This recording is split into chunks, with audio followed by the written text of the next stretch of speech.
When I was 5 years old, my 3 siblings and I left our dinner on the table and followed the sound of my father's scream downstairs. We stopped short at the scene of my mother's suicide. The night she hung herself, my mom must have decided that her life had no worth, and I decided, as a child does, that her decision must have been because of me. I would spend the next 3 decades of my life telling myself versions of, if I was good enough, horrible things wouldn't happen. My incessant obligation to improve myself ran me like a junkie. This became my own personal prison. In my 20s, I married, and I had my first son, and then a second, and a third, and I promptly put myself into a parenting class that introduced me to something called the Enneagram. An incisive psychological tool, the Enneagram is taught at places like Stanford and Harvard. It showed me that people's neurological organization is so patterned we're actually predictable, like a map of ego structures. This curious 9-pointed diagram pointed out the cognitive, emotional, and behavioral strategies we all use to survive our childhoods. I very reluctantly recognized myself as an Enneagram Type 1, the perfectionist, reformer, whose habit it is to suppress anger and reframe it into something more appropriate. We're utopian at heart, but Type 1s forget that our goodness is inherent, not earned, and we set standards for ourselves and others that leave us eternally idealistic and chronically frustrated. For the first time, I understood that the contempt I held for myself was directly related to my fury at the world for abandoning me when my mother disappeared from my life. I could temporarily suppress my outrage by staying above and beyond my own reproach until my ego caught up to me with its self-critical judgment and seething resentment. There was nothing wrong with me, as it turns out, just an intelligent response to a massive hurt and my fierce compulsion to avoid it. Slowly, I began to realize that in 9 different ways, we all come to suffer that we're not enough, not good enough, not special enough, not successful enough, not unique enough, not masterful enough, loyal, happy, strong, or loved enough. This is the human condition. I wish I could tell you that's when I became enlightened. But I wouldn't find any lasting reprieve from my inner critic until almost 10 years later, when I found myself in a little Texas prison. As a newly certified Enneagram teacher, face to face with about 100 guys who were in for everything from drug dealing to murder. I was hired to teach something that I believed, but I had yet to really learn, that we're all in a prison of our own making in the way that we suffer our personalities. I would spend months stressing myself over the men I was about to meet, projecting myself right onto them by imagining that they would be too broken, too damaged, too hurting, too angry to get it. The US prison system gave me a convenient metaphor for my own shadow side, where I could unconsciously take all the stuff I couldn't stand about myself and dump it onto an entire population of already hurting men. I wouldn't get away with that for long. The men that I met behind bars were nothing like I imagined. They were so grateful that someone came, and they were starving to know the truth about themselves. They shocked me with their transparency and what they were willing to admit to having done, and also what they shared with me happened to them during their childhoods. As I stood in front of a sea of men in blue uniforms who reminded me of my own children, a little part of me sat among them, arms folded, foot tapping, waiting for those tough guys to drop their defense mechanisms, waiting for them to find their vulnerability.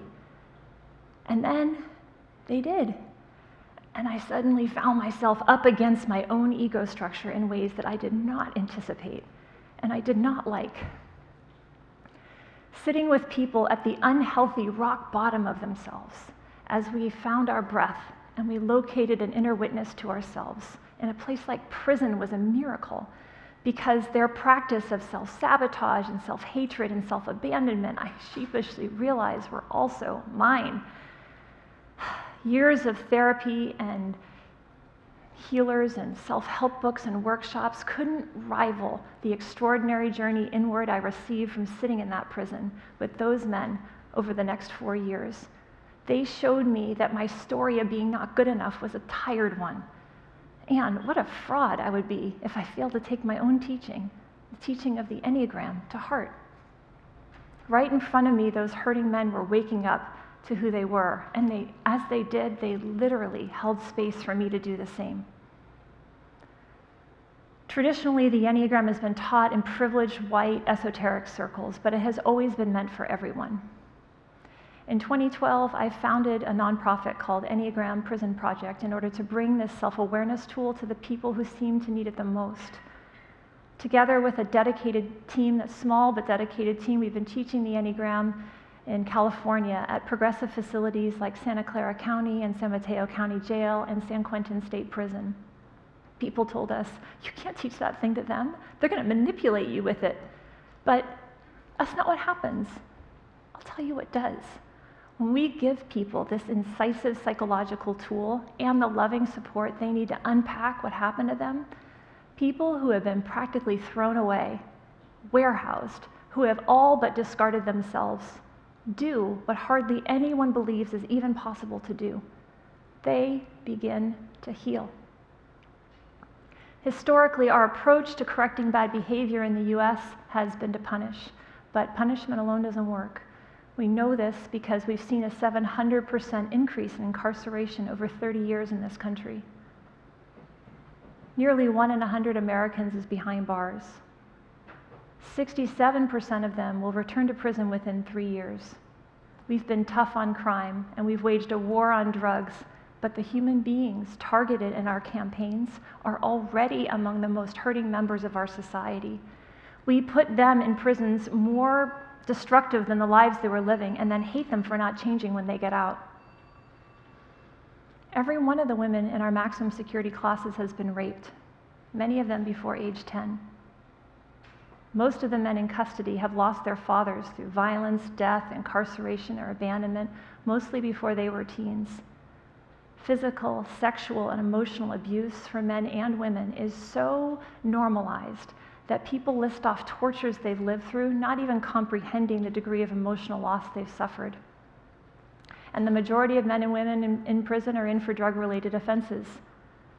Dr. Gabor Mate, the Canadian-Hungarian physician who specializes in addiction, says the most pressing question is not why the addiction, but rather, why the pain? Our system is broken, and so are the people in it. Author Henry Cloud says, we begin to change when the pain of staying the same is greater than the pain of changing. We've come by our reputation as the country that incarcerates more people than any other nation by perpetuating a system that has long since failed those it aims to correct. We need to hold people compassionately culpable for what has gone wildly wrong on both sides of the bars, for those locked up in our correctional system and for those of us running it. But we cannot change what we cannot see. We must be willing to take a look at what is actually really going on the inside of jails and prisons, on the inside of family systems, and inside of ourselves. A man named John self-selected into our 8-week program at the local jail 18 months ago. Jacked up, tattoos everywhere, awaiting court and looking at some serious time. He picked a type overnight in his cell with an Enneagram book, type 3, the performer, the achiever. He got to work on himself immediately. Type 3s are known for their hustle, for being the best, for being successful. But John owned the hardest, most defended part of his type, the chameleon-like deceit and the violent aggression for anyone who got in the way of his big self-image, and the tough mask that he wore, all of which we helped him to realize were his good cover for a very hurting heart. For John, prison began in utero. He was born to a coke-addicted mother and a father who would show up sporadically to beat his family and have sex with his mother in front of the children. Little John protested by ruining his mom's high every chance he got, hiding her drugs, being a menace, starving for attention. When John was only 4 years old, his pregnant mother went to prison, and John was sent to foster care, where he was violently and repeatedly raped for years by 2 older foster care kids with a knife to his throat. He was beaten often until he was hospitalized. When John's mom was released from prison, he was returned to her care, so full of hate and rage he could barely contain himself. When he was 9, he found his mom's stash of crystal meth and instantly escaped his childhood. When John was 12, he came upon his father, beating his mother nearly to death. In her defense, he saw red and he beat his father into a 6-month coma with a baseball bat. John was charged with assault with a deadly weapon and spent the rest of his childhood locked up in juvenile hall until he was 18.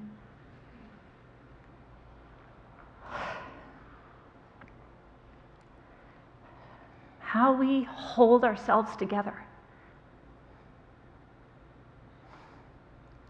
when things outside of us are falling apart is learned in childhood. How much presence we can tolerate is directly related to the relationship to nurture we had when we were small. For John, nurture is non-existent. The scariest part of his childhood were his own parents. Under that kind of terror, our reptilian brain signals us to fight, to flee, or to freeze. It's the only guardian we have. It's the only thing we come to trust. We teach students like John, and there are thousands of inmates like John, that what happened to him was not his fault. As the famous English psychologist D.W. Winnicott says, things that happened during childhood should never have happened, and things that should happen did not. Things like love and nurture and holding. But we also teach that the holding that he did not receive, it is possible for him to learn to do for himself now. We taught him of the intelligence behind his instinct to fight, to survive, to be seen, of the radiance we still see in him, and that his capacity to be as whole as he hopes to become is undiminished. And then we watched as tears filled his eyes, and John set a goal to transform his life. I founded Enneagram Prison Project on a leap of faith, naively believing that if we could just help people to see the patterns of their personality, they would be freed to make new choices. Over the last 8 years, working with some of the best teachers in the field, I have come to see that this is only partially true. Learning the personality is a big part of the puzzle, but trauma resolution and recovering the emotional losses of childhood are the others. Adverse childhood experiences can impair the very architecture of the brain with negative effects that can last a lifetime. Actually, a prison made for us in childhood is not our choice at all. Bessel van der Kolk, one of the world's leading trauma experts, says, being traumatized is to continue to organize your life in such a way as if the trauma were still going on, as if every new encounter were contaminated by the past. Our work is about helping people to excavate the highest parts of themselves from the lowest places in their past. We need prisons. John posed a real threat to society, and he needed to be contained. I have had many people tell me, going to prison saved my life. But John was not born violent or evil. No child is. Human beings do not come into the world as murderers and rapists, home invaders and gang leaders, addicts and thieves. These roles are fostered inside families. Where were we when John was only 4 years old? How we live out our adulthoods is eventually and ultimately our responsibility, but we need to come clean to our own negligence in failing to give children the chance they so desperately deserve to ever learn how to do this. What we do with children when they end up in our custody, in our care, is our responsibility. Carl Rogers, the humanistic psychologist, said, in order for people to grow, they must be held in unconditional positive regard. The people in custody are not even allowed to hug. During intake, when they're booked, they're put into a cold, concrete room called a holding tank. People can spend all day there and entire lifetimes in prison without a single human being ever helping them to understand how to hold their pain. Imagine if our correctional system were to add healing to its charter. What if we all started asking, because we all started caring, what has happened to you that led you here? Tell me about your childhood.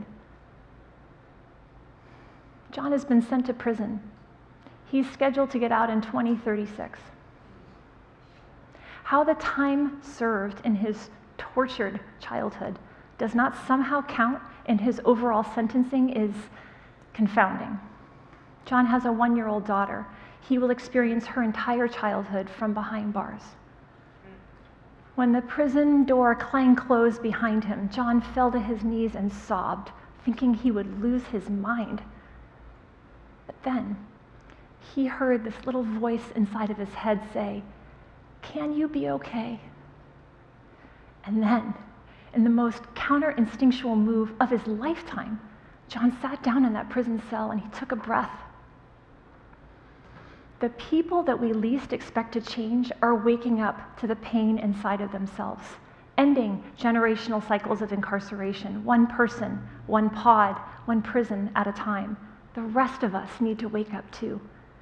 Impacting a pattern of this epic proportion requires a radical, massive paradigm shift in consciousness, a shift in caring. Self-scrutiny must happen on both sides of the bars. We need not insist that the incarcerated bear the brunt of our collective healing. Actually, the incarcerated are among the most powerful, willing agents of human transformation that exist. On a spiritual level, their healing lifts the collective. But in the most practical sense, their healing is for the protection of society as a whole. The way they went in was bad enough. Enneagram Prison Project's compassionate application of the loving Enneagram system allows people to leave prison better off than where they started. We all benefit from this kind of expansion, and I know now without a doubt they are the ones who deserve it.